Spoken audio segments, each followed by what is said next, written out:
Donc schéma de la pile zinc argent. Alors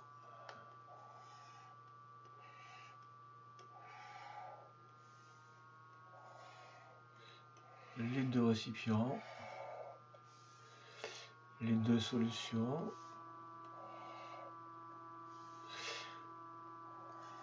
le métal associé à l'ion métallique présent dans cette solution là, donc eh bien, si c'est argent, et bien là ce sera donc les ions Ag+, et une électrode d'argent, et le métal associé à l'ion présent dans la solution, donc si c'est Zn2+, et bien là ce sera donc le métal zinc, le pont salin,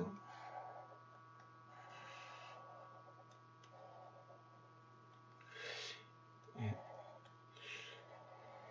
le circuit, donc pour que la pile puisse fonctionner, eh bien une résistance ou une charge quelconque, et un ampéromètre.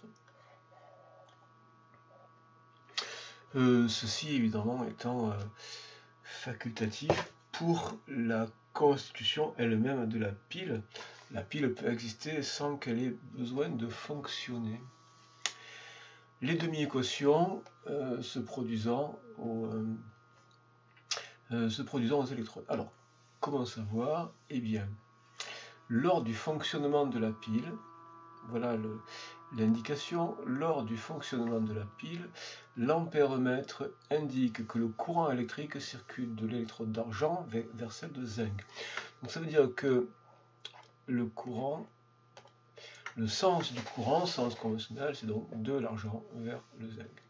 Donc ça veut dire que cette borne-là est la borne positive, et donc cette borne-là est la borne négative, et donc que les électrons, eux, ils circulent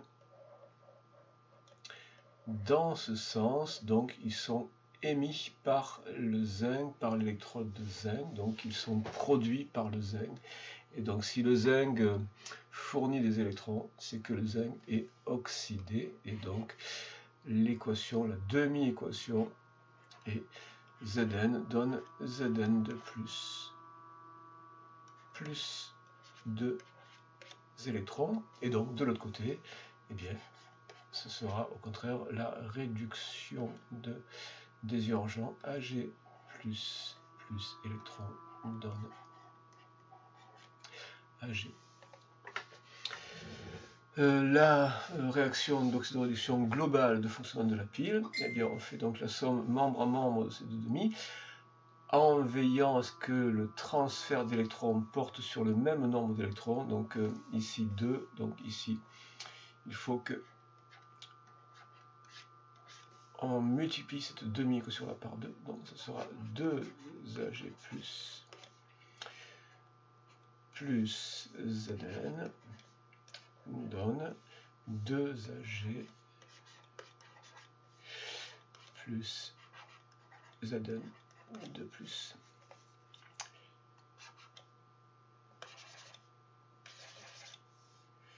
Plus Zn de plus.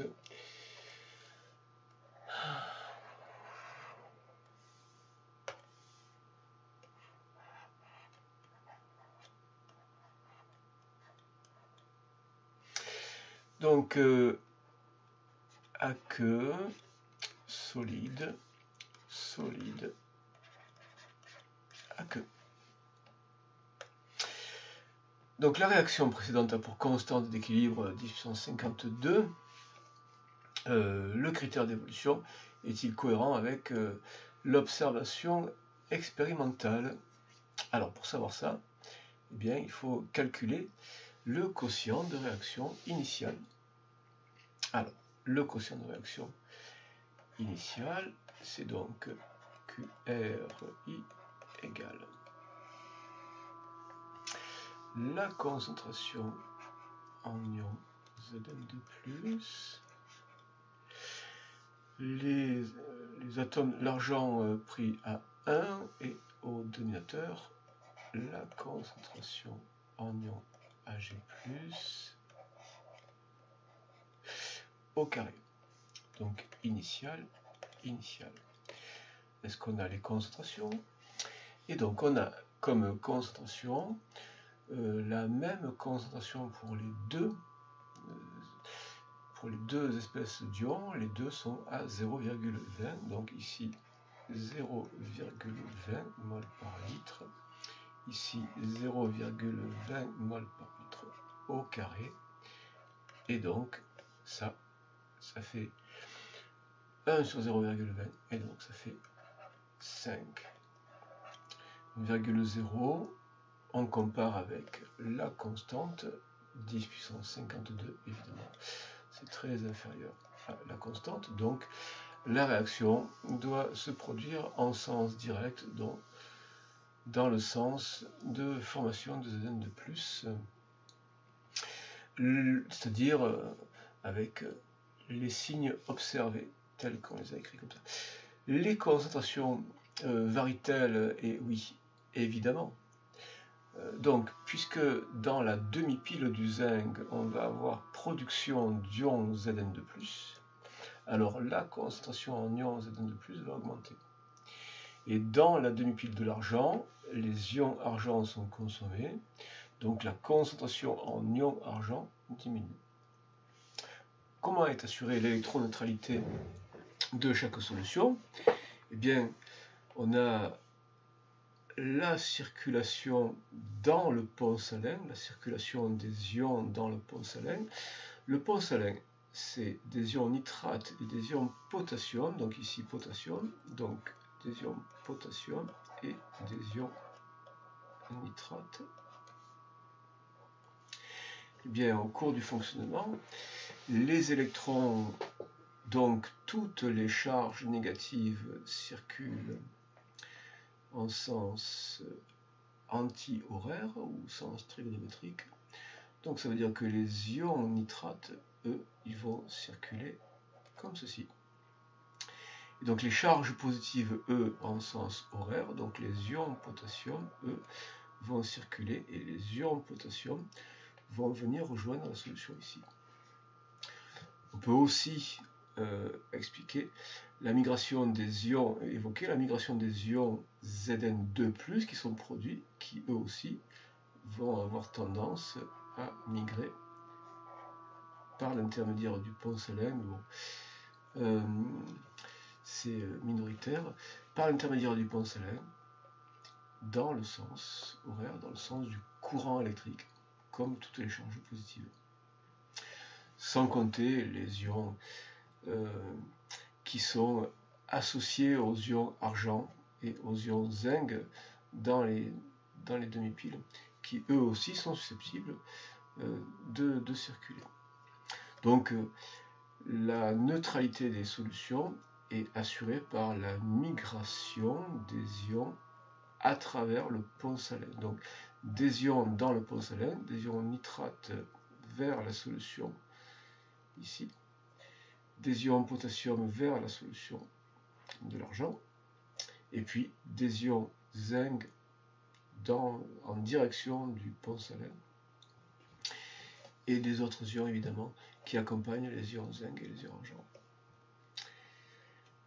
Établir un tableau d'avancement pour trouver le réactif limitant et la valeur de l'avancement maximal et calculer la capacité, donc à nouveau l'aspect de la capacité de la pile.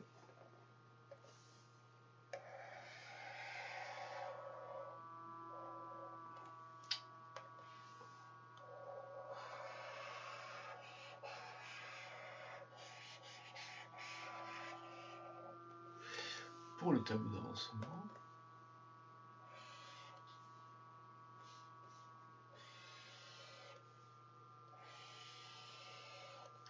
à l'état initial, on a donc concentration en ion Ag+, donc 0,20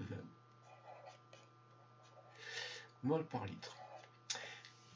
Volume de la solution, 100 ml. Donc, quantité de matière, 0,20 multiplié par 0,100, et donc cela fait 0,020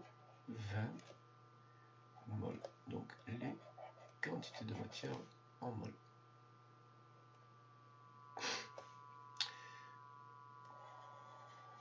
Côté zinc, les électrodes, les deux électrodes de la partie immergée des électrodes pour masse 2 grammes, donc la quantité de matière initiale de zinc, c'est donc 2,0 grammes, la masse divisée par la masse molaire, donc masse du zinc divisé par la masse molaire du zinc égale 2,0 divisé par la masse molaire du zinc, 65,4, et donc égale,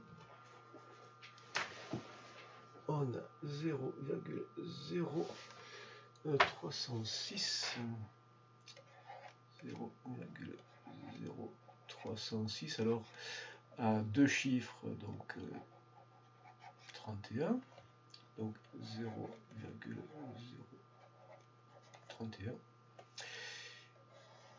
Et puis pour le fonctionnement, pour la capacité et pour le réactifiant, tout ce qui se passe du côté des produits là ne nous intéresse pas du coup. L'avancement maximal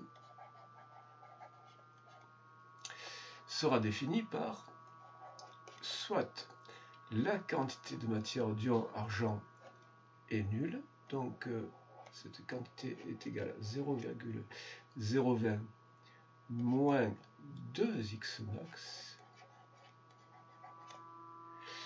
égale 0, soit la quantité de zinc est nulle, donc 0,031 moins x max égale 0, et donc soit x max égale 0,031 mol, ou bien x max égale 0,020 divisé par 2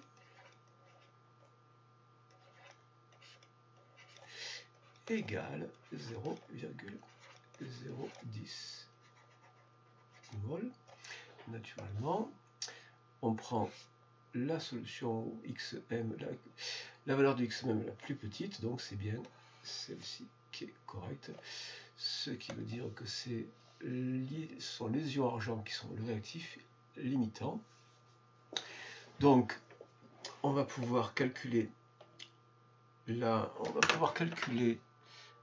capacité en exploitant la demi-équation des ions argent. Donc la demi-équation des ions argent, Ag plus électron donne Ag, et les coefficients stoichiométriques nous permettent d'écrire que la quantité de matière d'électrons est égale à la quantité de matière d'ion Ag+, et donc égale, initiale évidemment, égale 0,020 mol. Donc, pour avoir la charge électrique, il faut qu'on passe d'abord par le nombre d'électrons. Donc le nombre d'électrons, c'est donc petit n électrons, quantité de matière électrons multiplié par le nombre d'Avogadro. Donc 0,020 multiplié par 6,02 10 puissance 23, donc quantité de matière, nombre d'Avogadro, et ça va donner le nombre d'électrons. Alors le nombre d'électrons, Du coup, ce sera 1,204 avec tous les chiffres significatifs en mémoire, donc fois 10 puissance 22.